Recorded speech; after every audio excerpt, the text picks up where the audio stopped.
നമസ്കാരം. മലയാളി വാർത്തയിലേക്ക് സ്വാഗതം. ബിന്ദു പത്മനാഭനും ജെയിനമ്മയ്ക്കും പുറമെ ചേർത്ത വാരനാട് സ്വദേശിനി ഐഷയുടെ തിരോധാനവും ക്രൈംബ്രാഞ്ച് അന്വേഷിക്കുന്നു. സ്ഥലമിടപാടുമായി ബന്ധപ്പെട്ട് ഐഷ സെബാസ്റ്റ്യനെ ബന്ധപ്പെട്ടിരുന്നുവെന്നാണ് ക്രൈംബ്രാഞ്ച് കണ്ടെത്തിയത്. 2012 മെയ് 13 ഐഷയെ കാണാതായത്. ബാങ്കിൽ പോകുന്നുവെന്ന് പറഞ്ഞ് വീട്ടിൽ നിന്നിറങ്ങിയ ഐഷ തിരിച്ചെത്തിയില്ല. പഞ്ചായത്ത് ജീവനക്കാരിയെ വിരമിച്ച് 2 വർഷത്തിനുള്ളിലാണ് ഐഷയുടെ തിരോധാനം. മെയ് 21 കുടുംബം ചേർത്തല പോലീസിൽ പരാതി നൽകി. കുടുംബ വീടിനോട് ചേർന്ന് വീട് വയ്ക്കുന്നതിനായി ഐഷ സ്ഥലം വാങ്ങിയിരുന്നു. പണം മുഴുവനായി ഉടമയ്ക്ക് നൽകിയില്ലെന്ന് പിന്നീട് കണ്ടെത്തി. സ്ഥലമിടപാടുമായി ബന്ധപ്പെട്ട് ഐഷ സെബാസ്റ്റ്യനെ ബന്ധപ്പെട്ടിരുന്നതായും ക്രൈംബ്രാഞ്ചിന് വിവരം ലഭിച്ചു. ഈ സാഹചര്യത്തിലായിരുന്നു ഐഷ തിരോധാന കേസിലും ക്രൈംബ്രാഞ്ച് അന്വേഷണം ആരംഭിച്ചത്. വീട്ടുവളപ്പിൽ നിന്ന് കത്തിക്കരിഞ്ഞ ശരീരാവശിഷ്ടം കണ്ടെത്തിയ സംഭവത്തിൽ കസ്റ്റഡിയിലുള്ള ചേർത്തല പള്ളിപ്പുറം ചെങ്ങുംതറ വീട്ടിൽ സെബാസ്റ്റ്യനെതിരെ കൊലക്കുറ്റത്തിനും കേസെടുത്തു. കൊല്ലപ്പെട്ടത് ഏറ്റുമാനൂർ സ്വദേശിനി ജെയിനമ്മ എന്ന സൂചനയിൽ ഭാരതീയ ന്യായ സംഹിത 103 വകുപ്പ് പ്രകാരമാണ് കേസെടുത്തിട്ടുള്ളത്.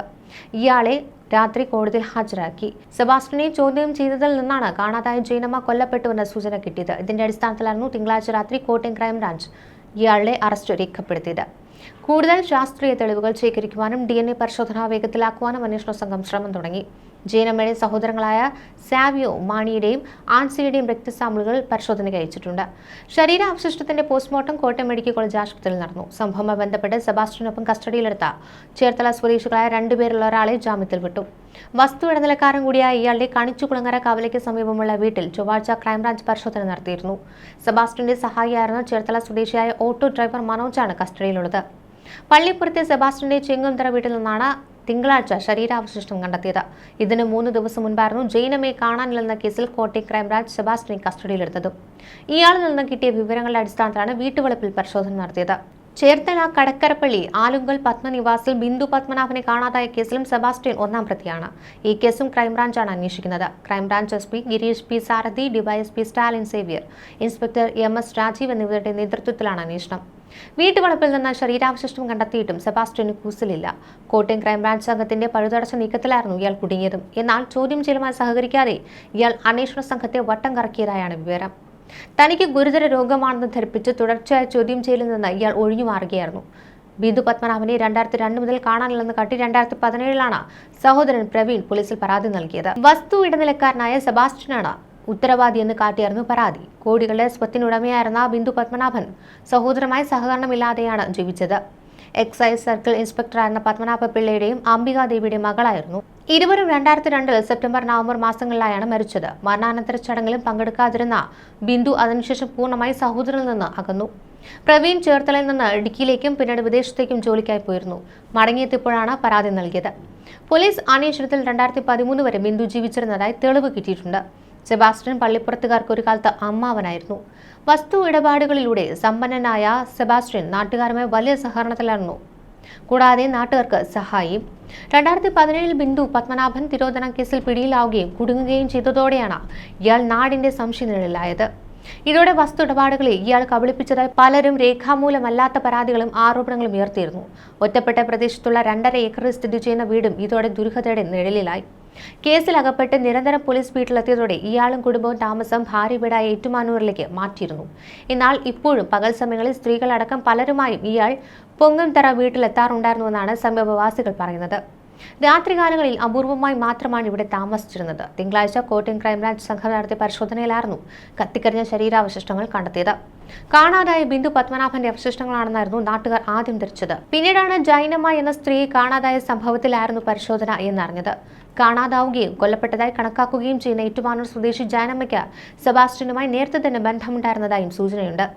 ഇത്തരത്തിലുള്ള വിവരങ്ങളിലും അന്വേഷണ സംഘം തെളിവുകൾ തേടുന്നു. 2017 ബിന്ദു പത്മനാഭൻ തിരോധാന കേസിൽ സെബാസ്റ്റ്യനെ പോലീസ് അറസ്റ്റ് ചെയ്ത ഘട്ടത്തിൽ ജാമ്യത്തിനായി രംഗത്തിറങ്ങിയ സ്ത്രീ ജൈനമ്മയാണെന്ന സംശയം ഉയർന്നിരുന്നു. ഇതിലൊന്നും വ്യക്തത വന്നിട്ടില്ലെങ്കിലും അന്വേഷണം നടത്തുകയാണ്. ഇതിന്റെ അടിസ്ഥാനത്തിലാണ് കാണാതായ ജൈനമ്മയെക്കുറിച്ചുള്ള അന്വേഷണം സെബാസ്റ്റ്യനിലേക്ക് എത്തുന്നത്. ഇവരുടെ ടവർ ലൊക്കേഷൻ പള്ളിപ്പുറത്താണെന്ന് കണ്ടെത്തുകയും 2 പേരും ഒരേ ടവറിന്റെ പരിധിയിൽ വന്നതോടെയുമാണ് അന്വേഷണത്തിന് ചൂടേറിയത്. ഇതെല്ലാം കൃത്യമായി കണക്കാക്കിയാണ് സെബാസ്റ്റ്യനെ പോലീസ് പിടികൂടിയത്. കോടികളെ സ്വത്തിനുടമയായിരുന്ന കടക്കരപ്പള്ളി സ്വദേശി ബിന്ദു പത്മനാഭനെ സെബാസ്റ്റ്യൻ പരിചയപ്പെട്ടത് മാതാപിതാക്കളുടെ മരണത്തിന് ശേഷമായിരുന്നു.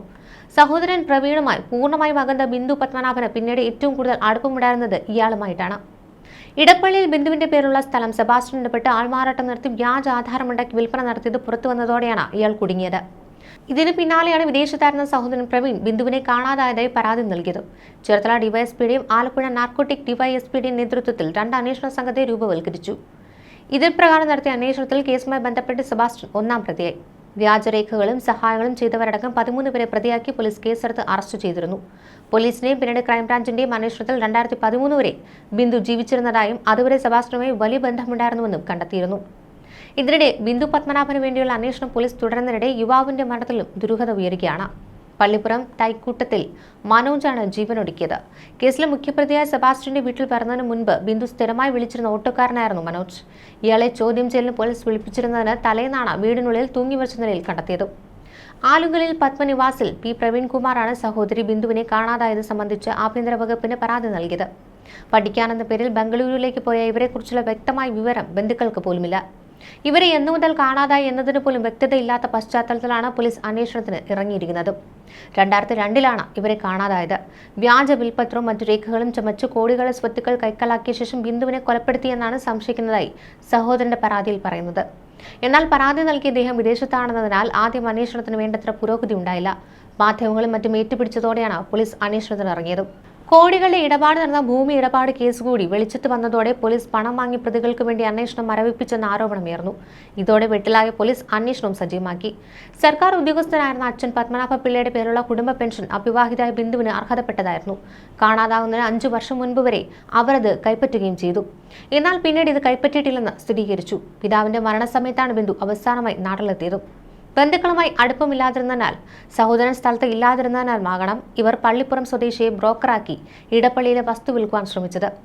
ആദ്യഘട്ടത്തിൽ വിൽപ്പന നടക്കാതിരുന്നതിനാൽ മുക്തിയാർ നൽകിയ ശേഷം ബിന്ദു തിരിച്ചുപോയെന്ന നിലപാടിലായിരുന്നു പള്ളിപ്പുറം സ്വദേശി. എന്നാൽ മുക്തിയാർ രജിസ്റ്റർ ചെയ്ത് വ്യാജമാണെന്ന് വ്യക്തമായതോടെ പോലീസ് ബിന്ദുവിനായുള്ള അന്വേഷണം തുടങ്ങി. ബിന്ദുവിന്റെ പേരിൽ വ്യാജ മുക്തിയാർ രജിസ്റ്റർ ചെയ്ത് ഇടപ്പള്ളിയിലെ ഭൂമി വിൽപ്പന നടത്തിയെന്നാണ് കേസ്. പലതവണ പോലീസ് ബ്രോക്കറെ ചോദ്യം ചെയ്തുവെങ്കിലും കാര്യമായ വിവരങ്ങളൊന്നും പോലീസിന് ലഭിച്ചില്ല. ഇവർ ജീവിച്ചിരിപ്പുണ്ടോ എന്നുറപ്പാക്കാൻ പോലും പോലീസിന് ആയിട്ടില്ല എന്നതാണ് വസ്തുത. 2024 ഡിസംബർ 23-നാണ് ജെയിൻ മാത്യു എന്ന ജെയിനമ്മയെ കാണാതാവുന്നത്. പാലായിൽ ധ്യാനത്തിന് പോകുന്നുവെന്ന് പറഞ്ഞാണ് ജെയിനമ്മ വീട്ടിൽ നിന്നിറങ്ങിയത്. 4 ദിവസം കഴിഞ്ഞിട്ടും തിരിച്ചെത്താതായതോടെ ഭർത്താവ് അപ്പച്ചനും സഹോദരൻ സാവിയോ മാണിയും പോലീസിൽ പരാതി നൽകി. പക്ഷേ അന്വേഷണത്തിൽ പുരോഗതി ഉണ്ടായില്ല. ഏപ്രിലിൽ ഹൈക്കോടതി നിർദ്ദേശിച്ചതനുസരിച്ച് ക്രൈംബ്രാഞ്ച് കേസ് ഏറ്റെടുത്തു. കാണാതായ ദിവസങ്ങളിൽ ജെയിനമ്മയുടെ mobile phone tower location Cherthala പള്ളിപ്പുറത്തായിരുന്നുവെന്ന് അന്വേഷണ സംഘം കണ്ടെത്തി. സമാനമായ മറ്റൊരു തിരോധാന കേസിലും പ്രതിസ്ഥാനത്തുള്ള സെബാസ്റ്റ്യന്റെ വീട് ഈ പരിസരത്താണെന്നറിഞ്ഞ ക്രൈംബ്രാഞ്ച് 2 മാസം മുൻപ് ഇയാളെ ചോദ്യം ചെയ്തിരുന്നു. പള്ളിപ്പുറത്ത് മൃതദേഹ ഭാഗങ്ങൾ കണ്ടെത്തിയ പുരയിടത്തിലെ വീടിനുള്ളിൽ രക്തക്കറയും കണ്ടെത്തി. കഴിഞ്ഞ ദിവസമാണ് രാത്രി ക്രൈംബ്രാഞ്ച് സംഘം നടത്തിയ പരിശോധനയിൽ സ്വീകരണ മുറിയിൽ രക്തക്കറ കണ്ടെത്തിയത്. പിന്നാലെ ഫോറൻസിക് സംഘവും വിരലടയാള വിദഗ്ധരും വീടിനുള്ളിൽ പരിശോധന നടത്തി സാമ്പിളുകൾ ശേഖരിക്കുകയായിരുന്നു. കാണാതായ ജെയിനമ്മയുടെ ഫോണിൽ നിന്ന് കഴിഞ്ഞ ഞായറാഴ്ച സഹോദരിക്ക് മിസ് കോൾ വന്നു. മിസ് കോളാണ് എത്തിയത്. അന്വേഷണം വഴിതെറ്റിക്കുവാനും ജെയിനമ്മ മേലുകാവ് ഭാഗത്തുണ്ടെന്ന് വിശ്വസിപ്പിക്കുവാനും സെബാസ്റ്റ്യന്റെ അറിവോടെയാണ് ഫോൺ വിളി ആസൂത്രണം ചെയ്തതെന്നാണ് അന്വേഷണ സംഘം പറയുന്നത്. 2 ഏക്കറിലേറെ വിസ്തൃതിയുള്ള പറമ്പിലാണ് സെബാസ്റ്റ്യന്റെ പള്ളിപ്പുറത്തെ വീട്. ഇടറോഡിൽ നിന്ന് 100 മീറ്ററോളം ഉള്ളിലാണിത്. വീടും പരിസരവും കാട് പിടിച്ചു കിടക്കുന്നു. ബിന്ദു പത്മനാഭന്റെ തിരോധാനത്തിൽ സെബാസ്റ്റ്യൻ സംശയനിഴലിലായതോടെ നാട്ടുകാർ ഈ വീട്ടിലേക്ക് പോകാതെയായി. ഏറ്റുമാനൂരിൽ താമസിക്കുന്ന സെബാസ്റ്റ്യൻ ചിലപ്പോഴൊക്കെ ഇവിടെ വന്നു പോയിട്ടുണ്ട് എന്ന് നാട്ടുകാർ പറഞ്ഞു. കഴിഞ്ഞ ആഴ്ചയും ഇയാൾ ഇവിടെ എത്തി. സെബാസ്റ്റ്യന്റെ വിദേശത്തുള്ള സഹോദരൻ നാട്ടിലെത്തുമ്പോൾ വല്ലപ്പോഴുമൊക്കെ ഇവിടെ എത്താറുണ്ടെന്ന് നാട്ടുകാർ പറയുന്നു. ഇതുവരെ സെബാസ്റ്റ്യൻ ഏറ്റുമാനൂരിലെ ഭാര്യയുടെ വീട്ടിലാണ് താമസിച്ചിരുന്നത്. ചിലപ്പോഴൊക്കെ പല സ്ത്രീകളും ഇയാൾക്കൊപ്പം ഇവിടെ വന്നിട്ടുണ്ട് എന്നും നാട്ടുകാർ പറയുന്നു. ന്യൂസ് ഡെസ്ക് മലയാളി വാർത്ത.